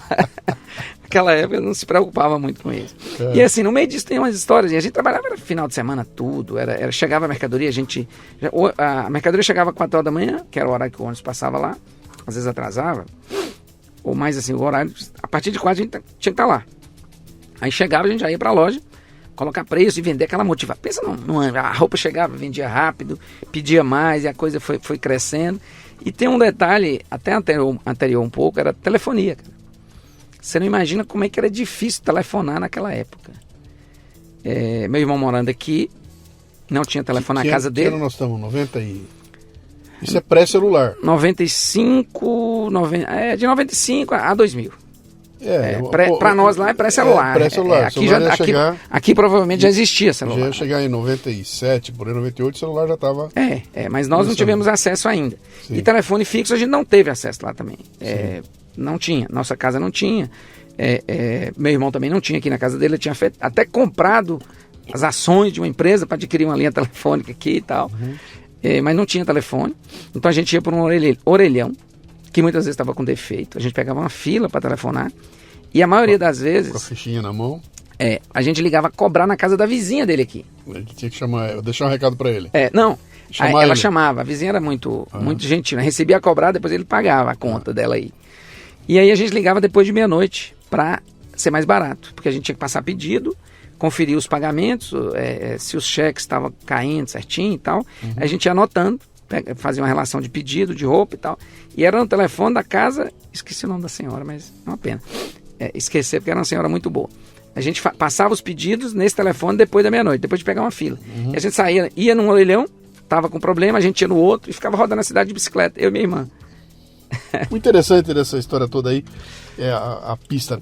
Para você que tá ouvindo a gente aqui, ó, por que eu fiz questão dele vir para cá contar essa história para nós? Porque isso não foi no século passado. Aliás, não. Isso foi no século passado, mas não foi há 50 anos atrás. Que isso foi agora, né? Você tá falando 20 no começo, poucos anos. 20 e poucos anos. Então parece que é uma realidade que essa molecada que tá nos ouvindo aqui hoje, o cara que tá aí no seu iPhone, que pega, ele não faz nem ligação telefônica, ele bate o dedo e faz um video call com outra pessoa em qualquer lugar do mundo, ele tá falando. Mas houve uma época que você tinha que ligar no orelhão pra vizinha chamar o teu irmão, cara. Depois de meia-noite. Depois de meia-noite. Depois da meia-noite. Porque o custo no horário normal era muito caro. Sim. E aí mesmo assim vocês construíram, fizeram um negócio rodar. Fizemos um negócio rodar. 8 lojas. Teve um caso em 98, que eu lembro bem específico, nós abrimos uma loja em Itaiobeiras. Sim. Era a primeira loja em Itaiobeiras. Aí a gente pediu um telefone fixo, naquela época já estava mais fácil telefone fixo. Sim. Para empresa, assim, então era fácil de conseguir. Mas o telefone não chegou a tempo.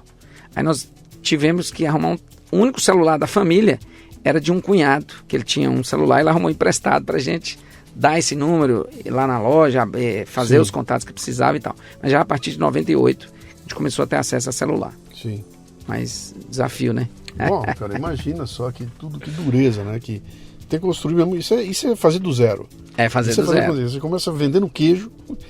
Mas o que me chama a atenção é isso, cara. Vai vender em São Paulo, como assim? 20 horas de ônibus? Meu Deus do céu. 20 horas de ônibus. Você pensar. Aquele empreender por necessidade, né, Luciano? Pois é, mas existe... é o se virar. É se virar. Nem é empreender, não tem se opção, virar. Não tem opção, não. Se a virar. opção é essa. Mas o legal é que você vai construindo. Aí você entra no ramo de construção. Aí eu entro no ramo de monta construção. Uma construtora? Montamos uma construtora. Aí de 2 casas eu peguei 4 lotes e fui para 8 casas. Vem cá, você não foi buscar dinheiro com ninguém para isso? Não. Era teu dinheiro. Era o dinheiro era nosso. Era o dinheiro de vocês, entendeu? Era o dinheiro do queijo que começou isso tudo. Era o dinheiro do queijo. Foi o dinheiro do queijo. Da minha parte, dinheiro do queijo. Meu irmão já tinha um pouco. Aí a gente começou a construir isso em conjunto. De qualquer forma, eu tô te pressionando aqui com essas perguntas porque eu quero fazer um paralelo. Hoje em dia você fala, vou começar a empreender. A primeira ideia é, como é que eu vou financiar isso aqui? Vou buscar dinheiro com um financiador, um investidor anjo, um banco, alguém que vai me dar dinheiro para poder realizar meu sonho. E vocês fizeram sem buscar dinheiro em lugar nenhum, cara. Sem buscar dinheiro. O dinheiro era o teu esforço, né? Exatamente. Sim. Aí com o tempo a gente pegou financiamento e tal. Sim, mas aí já estava... Sim. Quando você chegou num patamar que tem que dar um salto ali, né? Aí são outras formas, Sim. né? Mas assim, foi esse desafio. Agora tem uma história também que aconteceu. Quando eu estava plantando tomate, a história do tomate foi louca. Não dá para detalhar ela aqui. Mas quando eu ia para a nossa roça, que é essa casa que não tinha energia, não tinha nada, a gente levava salame, macarrão, arroz e feijão. Uhum. O salame não perdia, né? Fácil. Ele é muito salgado, né? Muito cheio de conservante. O salame não perdia. Então a gente comia isso. E lá porque eu vi. Não tinha energia elétrica, não tinha energia geladeira, elétrica, nem tinha muita grana também. Não tinha grana para ter sobra, né? Aí eu vinha para Itaiobeiras de bicicleta, às vezes, fazer compra. Às vezes eu aproveitava para dormir na casa do meu tio ali, para passar um dia na cidade. E passava por mim as caminhonetes D20 Conquest dos produtores ali. Já tinha uns produtores tinha uns pivôs lá e tal nessa região. E aí eu sonhava, meu sonho virou ter uma caminhonete. Eu queria ter uma D20. Naquela época, assim, o cara passava de caminhonete e eu de bicicleta, só comia poeira, né? E sentia o desejo. Não sentia inveja dele, não, mas falei, não, um dia eu vou comprar uma caminhonete pra mim. Bom, tá bom. Era um Fusca, né? A régua subiu, né? Antes de conquistar o Fusca, eu já subi a régua pra caminhonete. Aí, em 2011, Em 2010 foi quando a gente começou a construir as casas, eu comecei a fazer. Aí quando começou Mas, com mas as 8. O que aconteceu com o tomate? Você contou uma história do tomate. Não, o tomate eu voltei no tomate para falar do sonho da caminhonete. Ah, entendi. Tá. Então lá no tomate, o tomate deu tudo errado, né? Aí como o tomate deu tudo errado, eu perdi a minha participação, que a gente tinha comprado a terra para nós 3, eu e meus 2 irmãos. E aí, como eu perdi muita grana com o tomate, muito prejuízo, fiquei devendo a loja de adubo e tal, não tive grana para honrar minha parte na terra. Então ficou só para eles naquele momento. E eu fui curtir a dívida. Tinha mais dívida do que saldo, do que qualquer outra coisa ali já. Perdi inclusive tudo que eu tinha poupado da época do banco, né? Quando eu mexi com o tomate. Mas eu voltei no tomate mais para falar eu tenho que citar isso também, que meus irmãos me ajudaram muito, né? Esse mais velho, que me ajudou com ânimo, com recurso, me recebendo aqui em São Paulo, me ajudando. E o negócio de roupa começou, ele sócio, né? Ele também colocou um pouco de recurso ali e tal. Então, e o outro também que já morava aqui, trabalhava na loja de produtos agropecuários, ele comprou na loja dele, né, deixou um débito lá para ele, mandou o produto para mim, alguns produtos, e me financiou lá na época, né? Depois eu paguei com dificuldade, acho que ela até perdoou uma parte da dívida. Então, assim, foram períodos muito difíceis, mas eu voltei no tomate para falar da caminhonete. Eu sonhei com essa caminhonete e já estava construindo casa em 2010. Eu comecei a formar, quando eu fui para 8 casas, eu comecei a formar uma equipe. Eu tinha 2 pessoas que me ajudavam ali a fazer a gestão. E ainda na casa, arrumamos um escritório na casa da minha mãe, não tinha sede nem nada. Aí eu, fazendo 8 casas, eu começando a pensar na 16, começando a pensar num prédiozinho e tal. Falei, vamos abrir uma sede e lançar um prédio. Vamos lançar um prédio de apartamento. Aí eu planejei a abertura da empresa, já estava rodando a construção dessas casas. A gente até vendia antes de terminar a casa. Que ano era isso? Final de 2010 e início de 2011. Já tinha passado a crise de 2008? Tinha. Tá. A crise de 2008 eu estava dentro do Empretec, o dia da crise de 2008. Sim. Normalmente você pergunta de formação, né? Sim. Mas depois a gente fala disso. Eu estava dentro do Empretec na crise de 2008. E aí eu superei, eu consegui, né? Nós passamos bem pela crise de 2008. Aí em 2010, 11, essa da construção civil. Nós marcamos a inauguração da empresa para o mês de abril. Aí eu falei, cara, e já tinha um dinheirinho, tinha crédito. Eu falei, cara, chegou a hora de eu comprar minha caminhonete. Aí eu sonhei com essa caminhonete. Eu falei, cara, vou comprar minha caminhonete, vou comprar 0. Não tenho dinheiro, mas eu tenho crédito. Hoje eu consigo dar uma entrada e comprar uma caminhonete 0. Aí eu falei, vou comprar uma Toyota Hilux 0 preta. Era a carro que eu queria top. Top de linha da época. Aí fui no banco, eu falei, não, dá uma entrada aí, eu te financio e tal. Falei, e era a primeira vez que eu já tinha comprado alguns carros nessa época, já tinha possuído alguns carrinhos, mas comprar carro 0, aliás, já tinha comprado um 0, mas um Fiat Uno e tal. Aí eu falei, nunca tinha financiado, né? Eu falei, agora vou comprar a caminhonete e vou financiar. Beleza, fiz todo esse plano, inauguração da empresa para abril, a caminhonete para chegar, demorava um pouco para chegar, fui diagnosticado com uma obstrução coronária, na coronária. Eu estava jogando tênis e desmaiei e descobri que eu estava com uma obstrução na coronária. Aí o mundo desabou, né? Programada a inauguração da empresa, a caminhonete que eu sonhei tanto estava chegando, estava poucos dias para chegar, e por ironia do destino, o dia que eu fui fazer o exame um cateterismo para fechar o diagnóstico, sim, era o dia que o cara que me vendeu a caminhonete tinha vindo aqui em São Paulo buscar. Ele veio aqui buscar, eu tinha comprado aqui em São Paulo, pegar de uma concessionária aqui, alguma coisinha que foi mais barata a época. Aí ele estava vindo e eu precisando ir para Montes Claros. Aí e meu irmão com um carro em Montes Claros. Falei, eu vou, levo o carro do meu irmão, carro em Salinas, querendo ir para Montes Claros. E o exame só podia fazer em Montes Claros. Planejei com minha esposa, falei, vamos comigo. Nós vamos no carro do meu irmão, eu faço o exame e a gente volta com o Cassim que está trazendo a caminhonete. Aí a gente já vem de caminhonete nova. Mas assim, nem sonhava que eu ia ter um diagnóstico tão radical, né? Cheguei lá, fiz o exame, o médico falou, você já vai direto para cirurgia, cara. Você nem já foi direto para... Você vai direto para cirurgia. Aí eu falei, não, vou ligar pro meu médico, o clínico de Salinas. Não esperava que era tão radical, tão grave assim, né? Aí eu falei, vou ligar pro meu médico aqui para ver, eu vou voltar em Salinas para pegar minhas coisas, organizar e tal, para voltar. Ele falou, não, Você já sai daqui de ambulância direto para internar para operar. Você não vai voltar. Assim, Você não vai voltar. Você não está entendendo. Você tá grave a sua situação. Você vai daqui para a operação. Aí eu liguei pro médico. Falei, então me manda o diagnóstico, eu vou mandar pro médico meu lá e tal. Enquanto nós estamos caminhando para o hospital. Aí fomos saímos da clínica, era um hospital, uma clínica menor, fomos para o hospital da cirurgia. E aí eu liguei pro médico, eu já tinha mandado para ele o exame, o resultado, o laudo. Ele falou, tem jeito, não é cirurgia mesmo. Só que você vai para São Paulo, você não vai fazer cirurgia aí não. Aí, no outro dia cedo, peguei um avião. E nesse dia, eu brinquei com minha esposa. Falei, faz o seguinte, eu gostava de comer um prato que tem lá em Montes Claros. Toda vez que eu ia lá, eu comia calzone. Até calzone de bacon, né? E tal. Aí eu falei com ela assim, pede pra mim um calzone de bacon. Já que eu vou morrer mesmo, pede um calzone de bacon. Já tava a cabeça desse tom, né? Aí minha esposa pediu. Aí o meu amigo que estava trazendo o carro passou lá no hospital, eu não tive a oportunidade de ver. Aliás, eu vi pela grade, assim, eu desci lá para ver, só vi o carro passando de longe, eu falei, caramba, será que eu vou... Sonhei tanto com essa caminhonete, será que eu não vou ter o direito de pilotar ela? Bom, aí fui para São Paulo, fiz a cirurgia, passei uma semana aqui em São Paulo, antes da cirurgia, era véspera de carnaval, acabou atrasando um pouco a cirurgia, fiz a cirurgia e acabou o medo também. E eu falei, eu vou... E o dia que eu já estava a caminho para São Paulo, primeiro eu tinha medo de voar.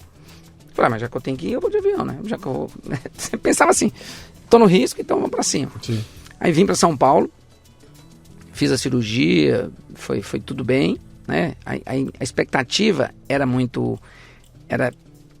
perigosa, assim. A gente tinha medo. Cirurgia do coração, imagina, eu comecei a assistir vídeo, né, de partir o peito, aquele negócio todo, e o medo era gigante, mas aí eu falei, se der certo, deu. E eu consegui ter um conforto divino, assim, né, fiquei com a paz, mas pensa numa paz. Aí essa semana que eu passei no hospital, e a gente não tinha muita interação, eu já tinha telefone com internet, mas não funcionava tão bem e tal, e aí eu ficava muito pensativo e Deus me deu um conforto. E aí eu passei por essa cirurgia e fiquei 12 horas inconsciente, né? Você tem uma sedação pré, aí você só volta depois, né? Então, quando eu acordei da sedação, da anestesia, né?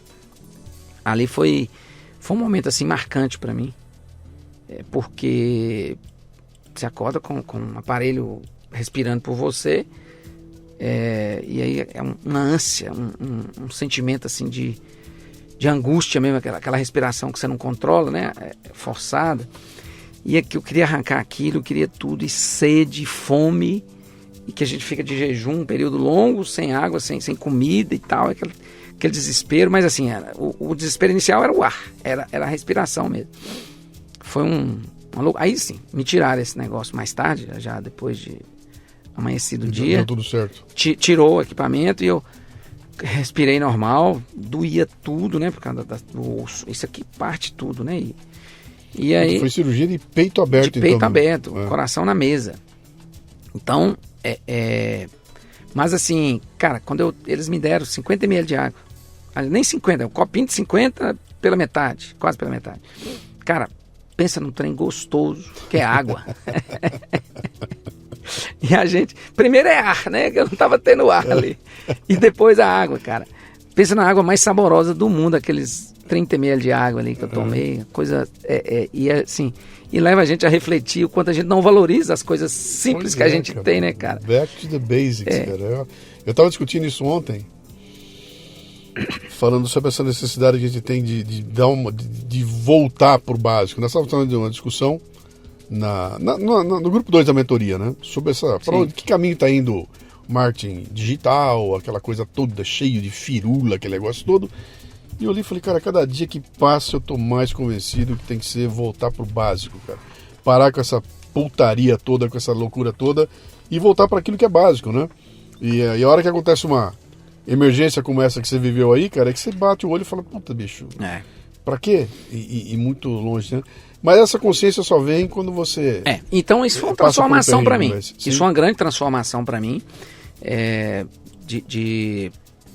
de vida mesmo, assim, né, cara? Porque sair dessa, sair bem e voltar para continuar os projetos, mas aí com a cabeça bem mais tranquila. Aí eu tive que refazer os planos, né? Agora eu vou ter que ser mais estratégico, eu vou ter que trabalhar menos, eu vou ter que aproveitar mais a vida, não sei quanto tempo eu vou ter e tal. Aí fizemos tudo que tinha que fazer. Voltei para a empresa, pilotei a Hilux, estava lá na garagem me esperando. Não era uma D20, já era uma Hilux. Cara, eu sonhei com a D20, vai cair numa Hilux. Estou falando em 2010, né? Ela tava... Então, assim, SRV. Então, assim, foi... Vem cá, você foi de Hilux na roça do seu pai? Foi. E aí? E o velho, quando te vê chegar de...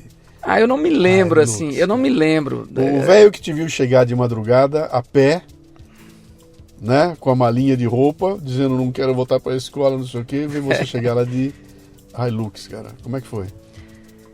Eu sinceramente eu não me lembro, mas eu já conversei com ele, assim, a gente, criação diferente, né, a gente não tinha essa muita proximidade com o pai, né, você tinha muito com a mãe, mas não tinha muito com o pai. O amor estava lá, você sabe que ele estava lá, mas não havia essa demonstração. Não havia essa demonstração. Não tem aquele eu te amo, né? Do que você fala para sua filha hoje. Eu só falei eu te vírgula. amo. Eu te amo é vírgula para sua filha, né? Exatamente. Lá com a família não. É diferente, é bem diferente mesmo. Aí assim, o primeiro eu te amo que eu falei com meu pai foi depois que eu fiz um processo de autoconhecimento. Depois de 7 dias dentro de um processo de autoconhecimento. E aí tinha essa tarefinha, né? De voltar e falar com as pessoas que você ama e tal, aquela história toda. E foi a primeira vez, né? Sim. E eu tenho certeza, eu não me lembro desse momento assim que eu cheguei com a Hilux primeira vez e tal, mas assim, eu tenho certeza que meu pai sente muito orgulho dos filhos todos, né? Não só de mim, porque todos têm sua história, né? E esses negócios de empreender, eu tô junto com mais 4, né? Nesse negócio. E ele tem 12 para cuidar dele, cara. Que maravilha, cara. Exatamente. Essa é uma discussão que nós estamos tendo outro dia, cara. Porque agora, filho caiu, se bobear, né? 1 ou 0, né? E aí, quando você tiver velhinho, cara, quantos você vai ter que vão cuidar de você? Quero ter um filho. Não tenho filho. Quem vai cuidar de você, cara?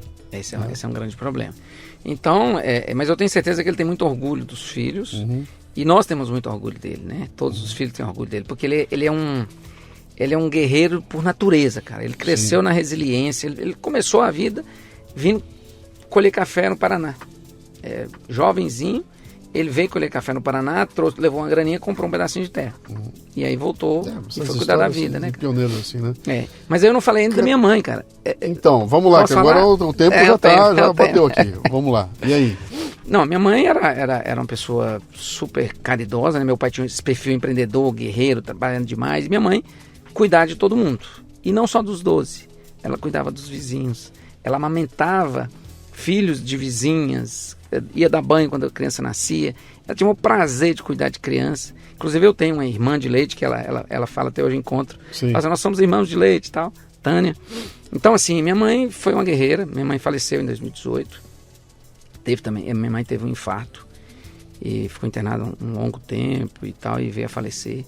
Mas minha mãe é uma inspiração para mim, assim, em termos de olhar para o outro, né? Meu pai, de ser guerreiro, de ser muita coragem, muito lutador, de acordar de madrugada, e minha mãe de cuidar. Então, assim, foi da minha mãe que eu tirei um pouco dessa área de olhar pro próximo, né? Então... E agora você está envolvido com essa coisa de serviço público e tudo mais, você está pensando em ir para a política? Exatamente, Luciano. Eu já tive uma experiência na política, né? Eu não sei se naquela conversa eu falei alguma coisa. Não me lembro. Mas eu tive uma experiência na política em 2018. Eu fui candidato a deputado estadual por Minas Gerais. E eu não era nada. Eu tinha sido presidente da associação comercial da minha cidade, um empreendedor.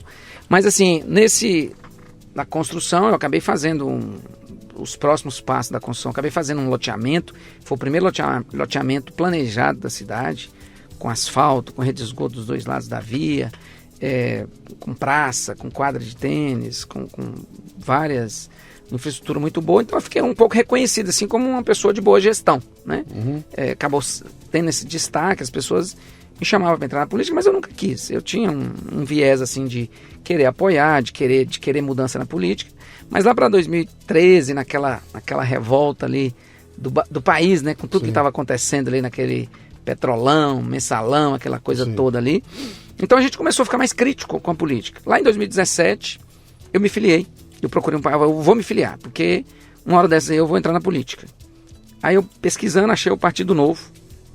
Filiei no Partido Novo em 2017. E ali já era meados de 2017, vim num evento aqui em Campinas, conheci o Alexis Fontaine, que você entrevistou ele também. Num evento aqui em Campinas, comecei a envolver e tal, entender, porque assim, eu filiei no Novo, mas eu não sou um liberal convicto dos livros, né, de Milton Friedman, dessa história toda. Mas assim, sempre valorizar o trabalho, o empreendedorismo, a liberdade, essas coisas que acabou me aproximando do partido, né? Não era um teórico, não sou conhecedor assim, mas eu defendo a maioria das coisas que estão ali. Então, 2018, conheci o Zema em Belo Horizonte. Aliás, eu já conheci o Zema de eventos do Sebrae que ele palestrava. Aí eu convidei o Zema para fazer uma visita no Norte, né? Ele já estava começando a pré-campanha. E lá em 31 de janeiro de 2018, ele estava com 1% nas pesquisas, ou menos. Nós fizemos um evento em Montes Claros, Salinas, Taiobeiras, e fomos rodando ali. Ele chegou, foi no meu carro, chegou de avião, voozinho comum lá e tal, e rodamos lá na estrada de terra e tudo. Então, assim, aí num desses dias ele falou, por que você não é um candidato a deputado? Nós não temos nenhum candidato aqui no Norte. Eu vi que você tem uma liderança, onde você chega, o pessoal gosta de você e tal. Eu falei, eu nunca pensei nisso não. Aí foi passando os dias, eu acabei me inscrevendo para ser candidato a deputado estadual. E fui. Cara, foi maravilhoso. A convivência com as pessoas, a visitar as pessoas me recebiam muito bem. E aí fui, tanto no município de Salinas, como em outros municípios vizinhos. A dificuldade sempre foi aquela, né? Porque os votos são muito cativos, aquela dificuldade de você entrar com ideia, né? Eu não tinha dinheiro, minha campanha custou, eu gastei 83 mil do meu bolso e gastei mais 50 mil do deputado federal que juntou comigo, e nós fizemos ali uma campanha super econômica, né? E eu tive uma votação muito boa, faltou menos de 5 mil votos para eu conseguir uma cadeira na Assembleia. Assim, como não era minha grande vocação, assim, político e tal, eu gostava de política, mas eu não entrava. E em 2020, a pessoa começou a pedir que eu viesse candidato a prefeito da cidade. E aí foi a minha... Aí sim, o pessoal começou a pedir, veio um vereador, falou, não. Aí a Câmara começou a querer me apoiar, porque viu que eu estava numa condição boa, porque eu vim com 50% dos votos para deputado da cidade, né? Eu tive quase 10 mil votos só em Salinas, de um total de menos de 20 também. Então, assim, estava ali 49% dos votos. E aí, os vereadores começaram a vir apoiar, liderando, não, você tem que ser candidato e tal, tá num momento bom, tal. Bom, e aí fizeram uma pesquisa que eu estava bem. Me mostraram essa pesquisa, abriu junto com outro pré-candidato a prefeito da época, que tinha sido prefeito antes e tal, e eu estava melhor na condição ali. Eles falaram, não, nós vamos apoiar você, nós queremos você e tal, e começamos a fazer pré-campanha. Só que aí veio pandemia, cara. Começou a pandemia, meados aí de março, a coisa já começou a acontecer, aí continuei fazendo a pré-campanha. Foi tudo de boa e a pesquisa subindo. E eu enfrentando a briga, que eu era vice-presidente da Associação Comercial nessa época, e o presidente participava das reuniões de deliberação de fecha, não fecha, aquela coisa toda, e o povo descia o pau porque falava que ele aceitava tudo que o prefeito falava. E eu ia à defesa dele, mas defendendo também que o mercado tinha que ficar aberto, que as lojas tinham que ficar abertas. O prefeito lá fez uma loucura. Fechou a cidade com barricada de terra. E deixou só 2 entradas com pessoas aferendo. Um caminhão queria fazer uma entrega, não podia fazer dentro da cidade. Qualquer pessoa de fora não entrava na cidade. Meu Deus do céu. E aí foi uma loucura. Eu comecei a enfrentar isso na rede social e eu fui crescendo na política. As pessoas já me pediam e eu fui crescendo. Cheguei em agosto com a condição plena para ganhar a eleição. E aí eu contraí Covid, cara. Você pegou Covid? Peguei Covid numa reunião de política. E pior do que ter pegado Covid, eu ainda não sabia, e era véspera do Dia dos Pais. Eu fui para casa do meu pai com minha família já com Covid, sem saber que eu estava com Covid. E passou para a turma. Passei para uma grande parte de pessoas da minha família. E pior ainda, para minha filha, que estava completando um ano. Nos ia completar um ano naqueles dias. Minha filha e minha esposa, né? E aí, cara, foi assim, um desafio e um dilema, né? E aí? Campanha, família. E, cara, a dor mais forte. E assim, eu gravo essa dor. Mais do que do coração, mais do que as outras dores todas. Eu comecei a ficar separado delas, eu não tinha feito o exame ainda, vou ficar dentro de casa separado. Aliás, eu tinha feito o exame, confirmado, e elas ainda não. E aí eu falei, vou ficar separado até vocês fazerem o exame. Aí, tava todo mundo contaminado. E foi aquela depressão, aquele peso psicológico, emocional gigante. Pressão de, o que você vai fazer com sua filha? O que você vai com sua esposa, com sua família, colocando todo mundo em risco. É culpa da política, é culpa disso e tal. E a minha cabeça começou a ficar pirada, assim, de pressão. Mas muito mais do que essa pressão, o sentimento mesmo que eu fiquei de perder minha filha. E aí eu preciso fazer um parêntese aqui de dizer como é que minha filha chegou. Eu casei muito novo, né? Minha esposa muito nova também. Aliás, eu não muito novo, ela mais não, ela 6 anos mais nova, eu casei com 24, ela com 18. Uhum. E a gente teve uma filha muito próxima, assim, pouco tempo depois do casamento, a gente teve uma filha. E essa filha teve um problema de má formação, que teve que fazer uma cirurgia após o nascimento. E ela faleceu.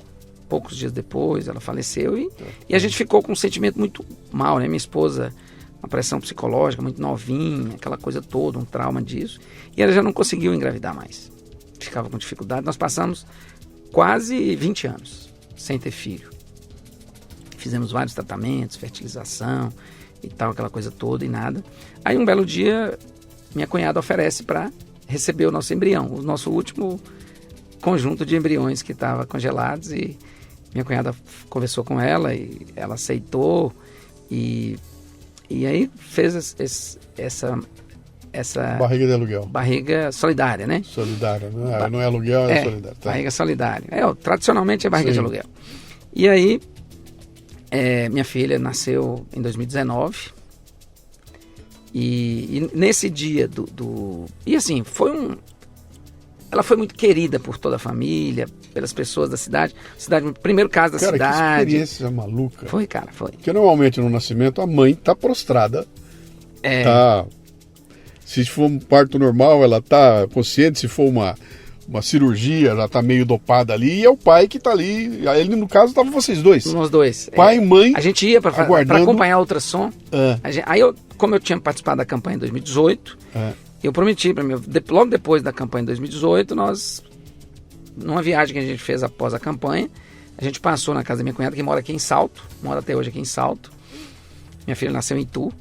Aí ela conversando as duas lá e tal, eu tava até em outro quarto assim, o marido tava fora da casa, tava trabalhando, e as duas conversando, elas chegaram, aí me chamaram, nós tivemos essa ideia aqui, o que você acha? Eu falei, eu acho bom. E o seu marido? Não, vou ligar para ele aqui agora, para ele vir aqui agora. Aí chamou ele, falou com ele, ele topou, e a coisa aconteceu, cara. Aí nós passamos o ano de 2019, eu dediquei minha vida durante o ano de 2019, praticamente por conta disso. Eu ia para São Paulo, ficava vários dias lá, de boa. Ficava lá na casa dela. A gente acompanhava os ultrassons, a gente voltava, ficava uns dias aqui, tornava ir para lá, e essa gravidez à distância. Depois a gente foi para Orlando fazer um enxoval, eu e minha esposa, né, sem barriga, sem barriga, nós fomos lá fazer um enxoval e tal. Assim, foi uma festa. E após o nascimento, tudo maravilhoso. Aí, acho que até vi algum Leadercast que alguém falou de amamentar, mas eu amamentava na tampinha da mamadeira, assim, né? Sim. No copinho. Então, assim, cara, foi maravilhoso todo esse processo. O amor ali dos filhos dela, do marido dela, de todo mundo ali, a família dela envolvida toda, até a família do marido dela. Agora mesmo nós fomos levar ela para conhecer Itu, a minha filha, uns 15 dias atrás, e fomos lá na casa da irmã do meu cunhado, do meu concunhado, que é apaixonado com ela. E ajudou a gente na época lá e participava de tudo. Então os amigos dela viraram nossos amigos também. Entendi. Aí cara, foi uma festa. A porrada com a Covid. Aí a porrada com a Covid, cara. Aí me trouxe tudo isso pra mente. Falei, cara, sua filha... E você desistiu da campanha? Desisti da campanha. Ganha, cara. Ganha com 30 e poucos candidatos a vereador, uma equipe boa, o povo engajado, sem custo financeiro, todo mundo engajando de forma natural na campanha.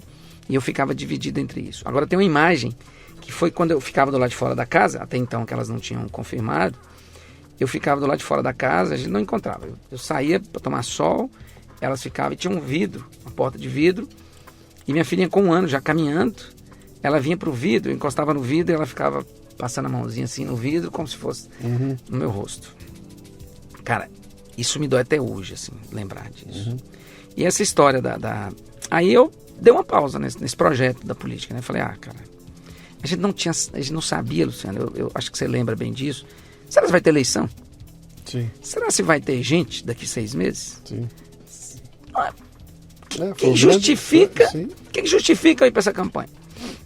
Aí eu voltava e falava assim, cara, o povo que ajudou a construir o projeto, os vereadores que dedicaram a vida deles aqui, os pré-candidatos, gente que nem sonhava entrar na política, está entrando para me ajudar, para vir junto no projeto, e ficava esse dilema, cara. Aí assim, um dia eu pedi a direção de Deus, amanhecer, e era o dia do aniversário nosso, porque ela também nasceu no dia do meu aniversário, para completar a festa, ela nasceu no dia do meu aniversário, sem planejamento. E aí era o dia do aniversário nosso, e foi o dia que ela acordou com febre, estava já com as aparências, sintomas todos de Covid, minha esposa também já sem paladar e tal, aquela coisa toda. Aí eu pedi a Deus um sinal, e eu recebi esse sinal de Deus, e falei, eu vou desistir, não vou seguir com a campanha, cara. Não sei, eu vou abraçar minha família aqui, se a gente morrer, a gente morre junto, se a gente vencer, a gente vence junto, e vamos aproveitar mais a vida. Então foi um outro passo para aproveitar melhor a vida, né? E cara, e uma coisa que eu, graças a Deus, eu vejo alguns pais reclamando, a vantagem é talvez até de ter um filho mais tarde, eu curto pra caramba a minha família, curto a minha vida. A maturidade traz isso, né, cara? Traz uma visão diferente pra assim, é uma festa com ela, minha esposa, com todo minha família ficou tudo muito bom, entendeu? Minha esposa é uma guerreira, trabalhadora, empreendedora também, então assim. E aí da política eu esqueci. Aí veio muita crítica e tal, da minha desistência e tal, mas beleza. A vida seguiu. E veio 2022, eu apoiei lá, coordenei no Norte lá a campanha do governador, contribuí lá e tal, mas eu não fui candidato. E agora, depois de ingressar no governo, nessa área de atração de investimento, e entender melhor, como empreendedor eu já entendi a dinâmica, as oportunidades que tem naquela região, a região norte, o Vale do Jequitinhonha, onde eu vivo ali. E agora... Muita pedra lá, né? Muita pedra, né? Muita pedra. E não é pedra por pedra, é minério. É coisa cara. Lá em Pedra Azul, por exemplo, tem uma mineração de grafite. E outros municípios da região tem mineração de grafite. Agora, lá em Araçuaí, extração de lítio. Já tem 2 empresas extraindo, tem mais 2 para começar. Em Salinas tem uma gigante que deve começar também. Então, assim, e diversos. O agro expandiu para lá também, né? E aí, região de Grão-Mogol, o Vale de Jequitinhonha, a margem do rio, muita água. Então, assim, tem boas perspectivas. Eu fui enxergando melhor essas oportunidades, cara. E consegui sucesso em atrair alguns negócios importantes para a região. Consegui sucesso em bons projetos que eu vejo hoje. 2 anos só de trabalho, que eu completei agora dia 25 de outubro. Mas eu já tenho gente... É remunerado esse trabalho? É remunerado. Tá.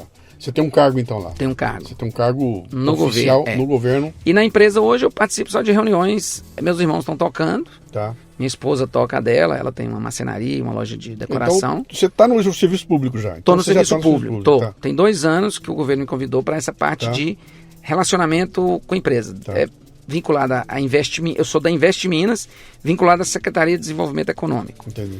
E o governador Romeu Zema deu um foco total para apoiar o empreendedor, né? Liberdade econômica, desde 2019 chegou a 1 milhão de empregos aqui, saldo de empregos na gestão dele, mais de 534 bi de atração de investimento.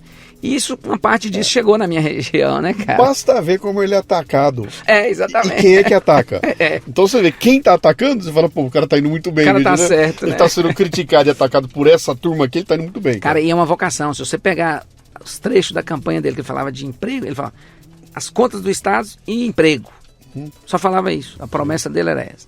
E aí, cara, deu certo. E eu fiz parte de muitos projetos que hoje já tem gente gerando emprego, já tem gente comprando casa que está empregado, já tem empresa exportando, já tem empresa fazendo isso, já tem produção de café, que eu peguei já do início, o café já está com 1 ano, coisa que eu muito raro. As coisas assim, felizmente o resultado, que normalmente não é atração de investimento, o resultado é lento, mas na minha atuação eu consegui resultados até rápidos, né? Muitos projetos que vão dar frutos agora. Isso, então, conhecendo... Pode perguntar. Isso significa que você vai se candidatar de novo? Vou. Vou candidatar a deputado federal. Porra, federal? Federal. Ah, legal. Aí tá igual a história do Fusca, né? Antes de conquistar o Fusca, eu já sonhei com a Hilux. Eu já mudei o sonho Aí eu fui estadual, não ganhei, né? Agora eu vou de federal. Você ampliou tua participação na região e tudo mais, né? Deve estar com bala na agulha lá, cara. Pô, tomara que venha. Exatamente, cara. Então, assim, eu tô muito animado, porque eu vejo as oportunidades acontecerem. E o modelo da política que é feito na região hoje não gera desenvolvimento, cara. Não vai para o desenvolvimento, vai para a dependência. E aí, o meu trabalho é trabalhar a prosperidade. Assim, os caras, quais as suas ações, qual a sua bandeira e tal. Eu falei, cara, eu posso falar de várias, mas a minha primeira é pensar na prosperidade. Eu acredito que cada cidadão ali do Vale do Jequitinhonha, do norte de Minas, tem condição de ser rico, cara, e viver bem. Escreve uma cartilha com a tua história. Se alguém perguntar, você fala, não, eu só quero que repitam a minha história.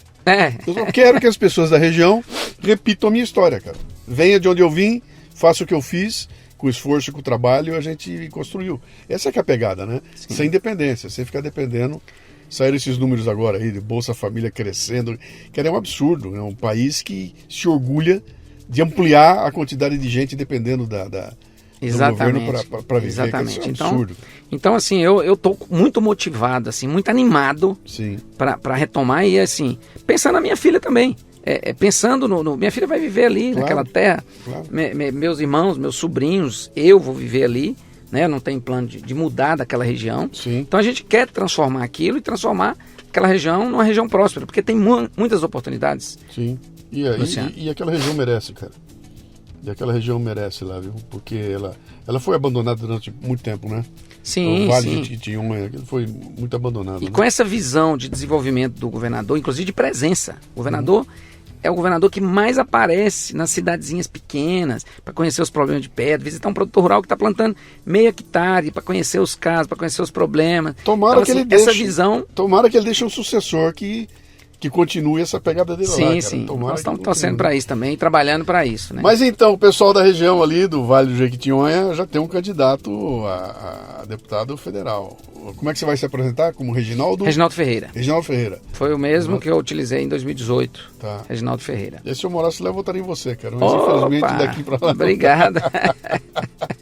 Cara, que baita história, bicho. Eu fiz questão de te trazer porque eu queria esse registro, sabe? É aquela história. É o empreendedor que nasce por absoluta necessidade e depois se transforma no empreendedor real. E chega num ponto tal que agora você fala, bom, agora eu vou botar essa experiência a serviço da comunidade onde atuo, da região que eu atuo. Eu tenho certeza que o que te atrai não é o dinheiro, né? Mas isso já está noutra ponta, isso já chegou no outro ponto, cara. Sim, você mas quer assim... mudar a sociedade onde você está. Exatamente. Colocado. E o dinheiro, Luciano, para mim, eu não preciso de muita coisa, cara. É óbvio que eu quero conforto para minha família, poder fazer uma viagem com tranquilidade, mas assim, não é o dinheiro que me move. Me move é o desafio. Eu gosto de desafios, inclusive as empresas, nós são pequenos negócios, mas a gente está pensando em governança corporativa. Eu comecei a fazer o curso lá de conselheiro, né, que eu te falei. Sim, da Board Academy. Da Board Academy. Legal. Infelizmente eu interrompi por conta de agendas e tudo, mas assim, a gente quer levar a empresa para profissionalização. Eu até te prometi que eu ia conversar com eles lá. Você tá me devendo essa. Vou dar uma cutucada lá, né? Para eu retomar lá. Né? Meu caro, vamos pro final aqui, que a gente já tá com o tempo aqui estourado aqui. O que eu vou te recomendar, né? Se você ganhar, e vai ganhar, você vai ganhar. Você vai entrar lá na... Vou sim, porque o povo da região merece. E você vai entrar num covil de cobras, cara. E se você entrar como coelho, você tá fudido, bicho. Porque eles vão te devorar no segundo dia. Para entrar no covil de cobra, tem que ser cobra. né? Sim. E aquela história, você vai atravessar um lodaçal e não tem como não sujar o pé lá, né? Então você vai ter que ter muito cuidado, cara, para teus valores, essa tua essa imagem que você cria idílica de que, cara, aqui com isso aqui eu vou poder ajudar a região. Vai ter um monte de bandido Puxando em pra volta trás. de você, puxando para trás, tentando te comprar, te corromper. E, cara, mantenha.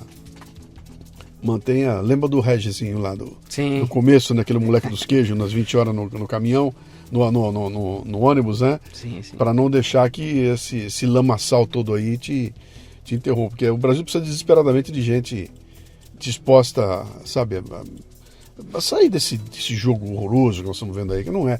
Política não é isso que nós estamos vendo aí, cara. A política é um negócio necessário, é bom, é positivo, é a cola que mantém a sociedade junta, ela me indica quem é que eu devo seguir, em quem eu devo, cara, me representa. Isso é política. Isso que nós estamos vendo lá em Brasília não é, cara. Aquilo é uma loucura. Puta troca e um negócio horroroso. Piorando, né? Porque o recurso fica muito na mão do parlamentar. Sim. E isso gera um resultado péssimo. Dependência, cara. Dependência. Relação de dependência. Porque aí começa a entregar ali no miudinho, eu já ouvi